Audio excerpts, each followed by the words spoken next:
ఓం శ్రీ గురుభ్యో నమః.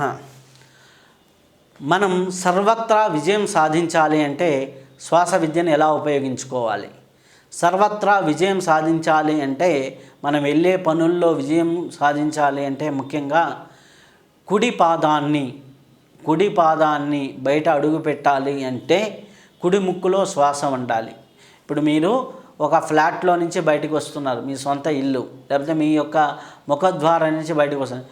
ఏ శ్వాస అయితే నడుస్తూ ఉందో ఎడమ ముక్కులో ఎక్కువగా నడుస్తుందా, కుడి ముక్కులో ఎక్కువగా నడుస్తూ ఉందా అనే విషయాన్ని మీరు గమనించి ఆ గమనించిన విషయాన్ని మీరు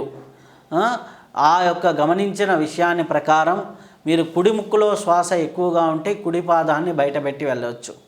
అలాగే ఎడమ ముక్కులో శ్వాస ఎక్కువగా ఉంటే ఎడమ పాదాన్ని బయటపెట్టి ముందుకి నడుచుకుంటూ వెళ్తే గడప దాటేటప్పుడు ఎడమ పాదంతో అడుగు వేస్తే చాలా బాగుంటుంది. ఇంకొక సాంప్రదాయం ఏంటంటే కుడి ముక్కుతో ఉన్నప్పుడు కుడి కాలుతో 5 అడుగులు, ఎడమ ముక్కుతో శ్వాస ఉన్నప్పుడు ఎడమ కాలుతోని 4 అడుగులు ఇట్లా కూడా వేయచ్చు.